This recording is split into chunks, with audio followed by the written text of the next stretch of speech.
Mari kita berdoa. Bapa di surga, saat ini kami akan memulai pelajaran kami, kelas agama kami. Tolong kami agar kami boleh mengerti dan boleh menerapkan setiap kebenaran yang telah kami terima melalui firman-Mu. Inilah doa kami ya Tuhan, di dalam nama Tuhan Yesus kami telah berdoa. Amin. Saat ini kita akan melanjutkan kelas kita dengan pelajaran utama. Topik kita adalah Daniel pasal 7 mengenai tanduk kecil. Nah, kemarin atau pertemuan yang lalu kita sudah belajar tentang siapa itu tanduk kecil dan 4 binatang itu. Binatang yang pertama kan singa. Singa dilambangkan dengan Babylon. Beruang, yang kita lihat di sini beruang.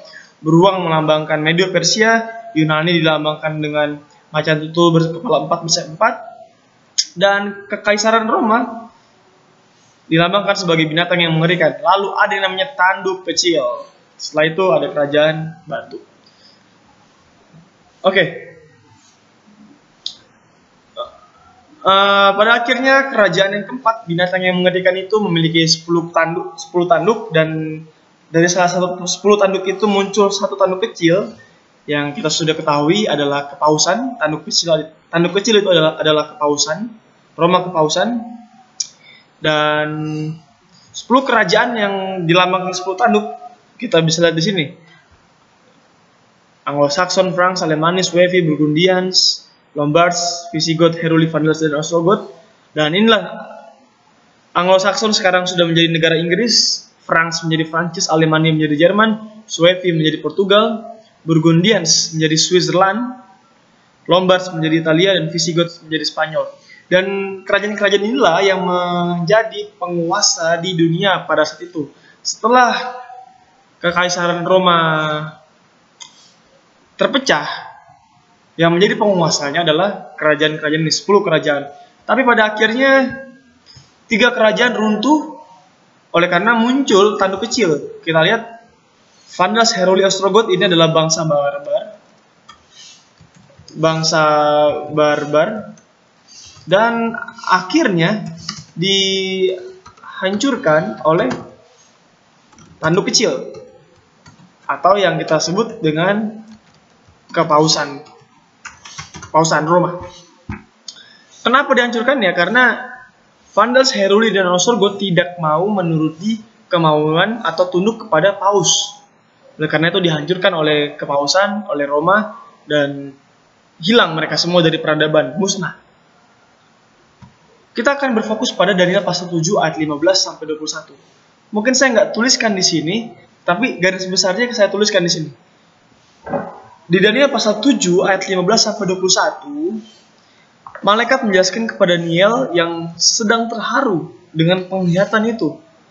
Yang kita sudah lihat kemarin atau pertemuan yang lalu adalah penglihatan tentang penghakiman pemeriksaan, di mana manusia dihakimi. Kitab-kitab dibukakan, ada kitab kehidupan, kitab peringatan, di mana kita berbuat dosa dan berbuat kebaikan dicatat, dan yang terakhir kitab kematian. Nah, sesudah periode keempat binatang itu, apa binatang itu tadi ada singa, beruang, macan tutul, dan binatang yang mengerikan.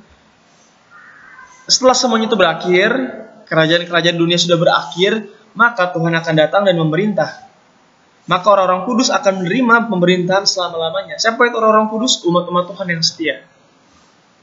Tanduk kecil itu berperang melawan orang-orang kudus. Ini kita lihat di dalam Daniel pasal 7 ayat 15 dan 21 sampai 21. Ini adalah rangkumannya. Tanduk kecil itu berperang melawan orang-orang kudus dan mengalahkan mereka. Dan lalu pada akhirnya, ketika Tuhan Yesus datang yang kedua kali, yang lanjut usia memberikan keadilan kepada orang-orang kudus milik yang maha tinggi, dan mereka akan memerintah. Jadi kerajaan-kerajaan muncul dulu, berkuasa dulu, dan pada akhirnya mereka akan dimusnahkan, dan kerajaan Tuhan akan bertahta, dan umat-umat Tuhan akan memerintah bersama-sama dengan Tuhan. Dan pada masa kekuasaannya tanduk kecil, lihat ya, pada masa kekuasaannya tanduk kecil ini menganiaya, menindas umat-umat Tuhan. Dan sejarah membuktikan ini. Nah, mula-mula tanduk kecil itu tidak terlalu besar, tapi lama-kelamaan menjadi besar dan mengalahkan 3 tanduk yang lain, bahkan menjadi lebih besar dari tanduk yang lain. Jadi tanduk kecil ini menjadi lebih besar daripada tanduk-tanduk yang lain. Nah, kita lihat sini. Kekuasaan tanduk kecil. Kita baca di Daniel pasal 7 ayat 24. Ke-10 tanduk saya baca. Ke-10 tanduk itu ialah ke-10 raja yang muncul dari kerajaan itu. Sesudah mereka akan muncul seorang raja. Dia berbeda dengan raja-raja yang dahulu dan akan merendahkan 3 raja. 3 raja siapa itu? Pardes, Heruli, Ostrogot. Direndahkan oleh raja siapa? Oleh Paus sendiri. Jadi dia berbeda dengan 7 raja lain karena dia memimpin oleh seorang pemimpin agama dan bukan seorang raja. Tetapi kekuasaannya bukan hanya di dalam gereja, tetapi secara politik. Dan kepausan pernah mengalami satu masa periode yang sangat panjang di mana paus memerintah sebagai pemimpin gereja dan juga memerintah sebagai pemimpin politik atau sebuah negara yang kita ketahui sebagai Roma. Nah, mari kita baca di Daniel pasal 7 ayat 25. Ia mengucapkan perkataan yang menentang Yang Maha Tinggi dan akan menganiaya orang-orang kudus milik Yang Maha Tinggi. Ia berusaha untuk mengubah waktu dan hukum dan mereka akan diserahkan ke dalam tangannya selama 1 masa dan 2 masa dan setengah masa. Jadi, beberapa tindakan tanduk kecil yang dulu digenapi di dalam penggenapannya dalam wujud kepausan itu melakukan tindakan-tindakan ini, yaitu dia menentang Yang Maha Tinggi. Dia menentang Yang Maha Tinggi dan dia menganiaya orang-orang kudus milik Allah. Dia mengubah waktu dan hukum. Itulah tindakan-tindakan yang dilakukan oleh kepausan atau tanduk kecil itu. Pertama, ia menentang Yang Maha Tinggi. Apa maksudnya menentang Yang Maha Tinggi? Maksudnya adalah ia mengangkat dirinya sama seperti Allah. Dan tanduk kecil atau kepausan menyatakan dirinya adalah wakil Allah. Bukan sampai di situ saja. Paus begitu agung martabatnya dan begitu ditinggikan sehingga ia bukan seorang manusia biasa, tetapi seolah-olah Tuhan dan wakil Tuhan. Paus dimahkotai dengan mahkota rangkap 3. Apa maksudnya mahkota rangkap 3? Apa maksudnya dimahkotai dengan mahkota rangkap 3? Maksudnya adalah dia menjadi raja secara sorga dan dunia, serta daerah-daerah yang di bawahnya. Nah, itu dia. Ia menentang Yang Maha Tinggi.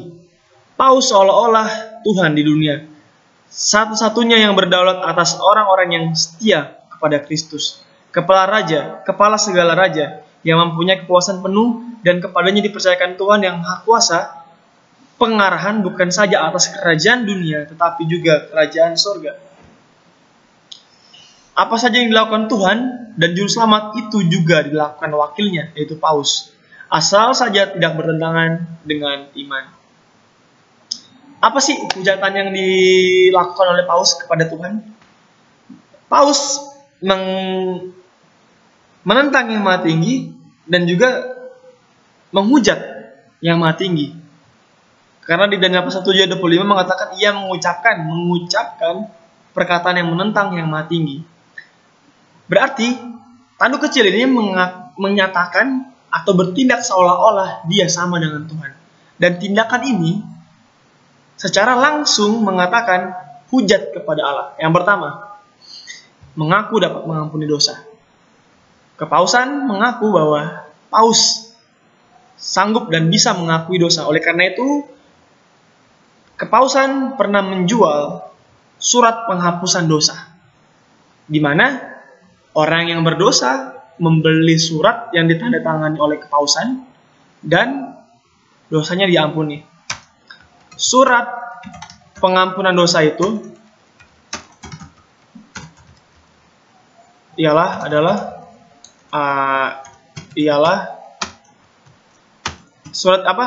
Surat indulgensia. Nanti kita bisa baca di internet supaya lebih jelas apa itu surat indulgensia.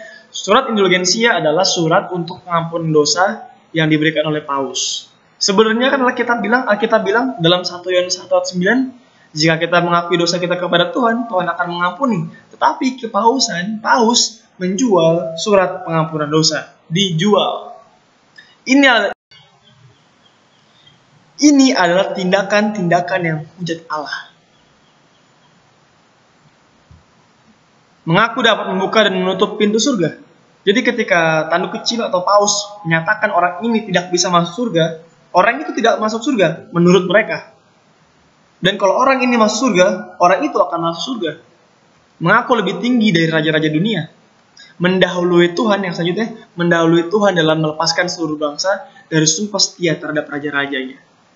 Menentang Tuhan apabila mereka memberikan indulgensia, tanda pembayaran untuk dosa. Dan ini dikutip dari salah satu penulis Kristen terkenal, Adam Clarke, dalam bukunya, dalam Commentary on the Old Testament. Dan selanjutnya, dalam Daniel pasal 7:25, tanduk kecil juga menganiaya orang-orang kudus. Kepausan sebagai organisasi agama mengakui telah menganiaya banyak orang Kristen dan sekaligus membela tindakannya yang kejam itu sebagai kuasa yang diperolehnya dari Kristus. Tahun 1208, Paulus Innocens III mengeluarkan pengumuman untuk memberantas kaum Waldensia, pimpinan Peter Waldo di Italia, dan kaum Albigenses di Prancis Selatan. Dan kira-kira 1 juta orang terbunuh. Dikutip dari bukunya Albert Barnes, Notes on Daniel. Paus pernah melakukan penganiayaan kepada orang-orang yang disangka adalah pengikut ajaran sesat. Dibunuh, padahal bukan pengikut ajaran sesat. Kaum Waldensia. Kita lihat di sini, kaum Waldensia bukan pengikut ajaran sesat, tetapi mereka menolak tunduk kepada tanduk kecil atau kepada kepausan. Mereka lebih mengikuti Alkitab daripada kehendak Paus. Oleh karena itu Paus membunuh mereka semua. Mengenai orang kudus, dan masih banyak kita bisa lihat di sini, tidak usah saya jelaskan, kalian boleh baca di sini. Dan secara garis besarnya, kepausan menganiaya banyak orang-orang setia. Oleh karena kenapa? Karena orang-orang setia itu mengikuti Tuhan dengan setulus hati dan menolak tunduk kepada Roma kepausan. Mengenai orang-orang kudus, dekret ini diperbarui dan dipaksakan oleh beberapa paus. Datanya bisa kita lihat di sini, Alexander IV, Clement IV, Nicholas IV, Bonifacius ke-8. Dekret-dekret untuk menganiaya orang kudus yang menolak umat-umat Tuhan yang menolak tunduk kepada kepausan dianiaya. Oleh karena beberapa paus pun setuju dengan ini. Oke. Mengenai orang kudus, contoh yang terkenal dari kaum reformator. Apa itu reformator? Reformator adalah orang-orang yang ingin memperbarui iman Kristen. Yang saat itu iman Kristen sudah dirusak dengan ajaran-ajaran yang sesat. Contohnya pengampunan dosa yang melalui manusia, melalui kepausan, menyembah orang-orang suci, menyembah patung-patung Kristen. Nah, itulah reformator. Reformator adalah orang yang mencoba untuk mengembalikan umat kepada ajaran yang sesungguhnya. John Huss dari Bohemia dan Jerome dari Praha dijatuhi hukuman mati melalui pembakaran karena dituduh sebagai bidat yang tidak mau bertobat. Apa itu bidat? Bidat itu adalah pengikut ajaran sesat. Lalu Sir John Oldcastle digantung dan dibakar hidup-hidup tanpa belas kasihan oleh kepausan. Oleh karena mereka mengikuti Tuhan dan menolak mengikuti kepausan. Dibakar hidup-hidup. Mengenai orang-orang kudus, Albert Benz menghimpun data. Ini salah satu penulis zaman dahulu, sudah lama. Lebih dari 150.000 orang ditumpas melalui inkuisi dalam jangka waktu 3 tahun. Sejak Charles V dari Prancis mengeluarkan dekret untuk membasmi kaum Protestan hingga perdamaian di Chateau, Cambresis tahun sekian sampai sekian, kurang lebih 50.000 orang digantung, dipancung, dibakar hidup-hidup karena menentang doktrin gereja, doktrin kepausan. Banyak sekali orang yang meninggal, orang yang mati dibunuh secara kejam oleh karena tidak mau menurut doktrin gereja yang telah sesat, yang tidak mengikuti Alkitab, hanya mengikuti kehendak manusia. Kesaksian dari Lecky dari bukunya History of the Rise and Influence of the Spirit of Rationalism in Europe. Gereja Roma telah menumpahkan banyak darah orang-orang yang tidak bersalah daripada lembaga-lembaga yang pernah muncul di tengah-tengah masyarakat. Gereja Roma di bawah pimpinan Paus pada masanya pernah menjadi pembunuh yang paling luar biasa. Membunuh umat-umat setia, umat-umat Tuhan. Oke, penganiayaan besar-besaran. Kardinal Bellarmine yang lahir di Tuscany pada tahun 1541 membetulkan penganiayaan dan pembunuhan besar-besaran tersebut. Kardinal ini adalah salah satu orang yang bekerja di bawah organisasi Roma Katolik. Nah, pertanyaannya, berapa lama penganiayaan ini terjadi? Berapa lama? Kita baca dari ayat 7-25. Sebagai bukti sejarah dari Alkitab dan didukung juga oleh bukti-bukti yang sudah terjadi. Dan mereka akan diserahkan. Mereka ini adalah umat-umat Tuhan yang setia. Dan mereka akan diserahkan ke dalam tangannya kepada tanduk kecil selama 1 masa, 2 masa, dan setengah masa. Apa itu 1 masa, 2 masa, dan setengah masa? Nah, mari kita lihat di sini. 1 masa sama dengan 1 tahun. 1 tahun terdiri dari 12 bulan, yaitu 360 hari. 2 masa itu 2 tahun, 24 bulan, 720 hari. Setengah masa, setengah tahun, 180 hari. Totalnya adalah 1260 hari. Nah, dalam konteks nubuatan, ini kan kitab Daniel adalah kitab nubuatan. 1 hari dalam konteks nubuatan sama dengan 1 tahun. Jadi 1 tahun sama dengan 1 hari. Nah, kepausan berkuasa, tadi kan kita lihat totalnya 1260 hari atau 1260 tahun. Kita lihat di sini. Kekuasaan paus secara penuh sebagai raja dunia dan pemimpin gereja dimulai dari tahun 538 Masehi sampai tahun 1798 Masehi. Totalnya adalah 1260 tahun masa kepemimpinannya. Jadi selama 1260 tahun ini kepausan melakukan tindakan-tindakannya, mengucapkan perkataan yang menentang yang maha tinggi, menganiaya orang-orang kudus, mengubah waktu dan hukum. Pada pertemuan berikut kita akan membahas apa itu mengubah waktu dan hukum yang telah dilakukan oleh Roma Kepausan sebagai bukti dari nubuatan ini. Jadi sekian pembelajaran kita pada hari ini. Kita telah melihat tindakan-tindakan yang dilakukan oleh tanduk kecil atau kepausan. Sekali lagi, ini bukan untuk merendahkan satu agama manapun, tapi saya hanya mencoba untuk membuktikan perkataan Alkitab dan juga sejarah. Perkataan Alkitab digenapi, dibuktikan, dan terjadi. Dan kita telah melihat sepanjang sejarah kekristenan. Saya tidak menyudutkan instansi atau organisasi apapun, tapi semoga kita boleh melihat kebenaran dari firman Tuhan saja. Hanya Alkitab dan firman Tuhan saja yang menjadi penuntun kehidupan kita. Bukan doktrin manusia. Bukan isi kepala manusia, tetapi isi firman Tuhan. Semoga Tuhan Yesus memberkati kita semua. Amin.